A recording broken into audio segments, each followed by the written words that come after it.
నమస్తే అన్న, అందరికీ నమస్కారం. కువైట్లోని ఫిర్దోస్ ప్రాంతంలో జరిగిన కేసులో కువైట్ కోర్టు సంచలన తీర్పునిచ్చింది. వివరాల్లోకి వెళితే, కువైట్లోని ఫిర్దోస్ ప్రాంతంలో తుపాకీతో తన యొక్క తండ్రిని చంపి తర్వాత తన యొక్క తల్లిని చంపడానికి ప్రయత్నించినందుకు బేదూన్ వ్యక్తిని అరెస్టు చేసిన విషయం అందరికీ తెలిసిందే. అలాగే అతను మాదక ద్రవ్యాలకు అలవాటు పడ్డాడు. చెడు వ్యసనాలకు లోను కావడంతో, చెడు అలవాట్లతో, చెడు మార్గాలతో వెళుతూ ఉండడంతో అయితే తల్లిదండ్రులు ఇద్దరు మందలించడం జరిగింది.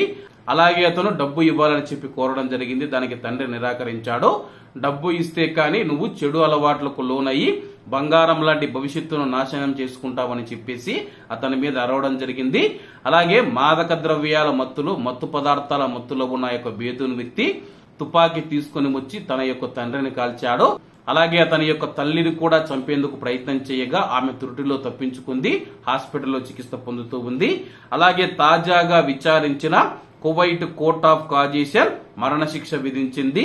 తుపాకీ పని చేయకపోవడం వల్ల ఆమె యొక్క తల్లి తప్పించుకుందని చెప్పేసి, తన తల్లితో వివాదం హింసకు దారి తీసిన తర్వాత ఈ సంఘటన జరిగింది. నేరం సమయంలో తాను మాదక ద్రవ్యాల మత్తులో ఉన్నానని చెప్పేసి కస్టడీలోకి తీసుకున్న తర్వాత, స్పృహ వచ్చిన తర్వాత మాత్రమే నేను నా యొక్క తండ్రిని చంపానని చెప్పేసి, నా తల్లి పైన కూడా నేను హత్యాయత్నం చేశానని చెప్పి నాకు తెలిసింది. అంతవరకు నేను మాదక ద్రవ్యాల మత్తులో ఏం చేస్తూ ఉన్నానో నాకు కూడా తెలియలేదని చెప్పేసి ఆ యొక్క బేదూన్ వ్యక్తి అయితే పోలీసుల విచారణలో అయితే తెలపడం జరిగింది.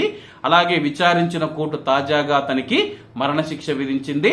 కాబట్టి కువైట్లో ఇటువంటి వాళ్ళు ఉంటారు కాబట్టి కువైట్ ఇళ్లలో ఉండొచ్చు, బయట ఉండొచ్చు. కువైట్లో ఉన్న మన భారతీయులు ఎవరైతే ఉన్నారో ఇటువంటి వారితో చాలా జాగ్రత్తగా ఉండనన్నా.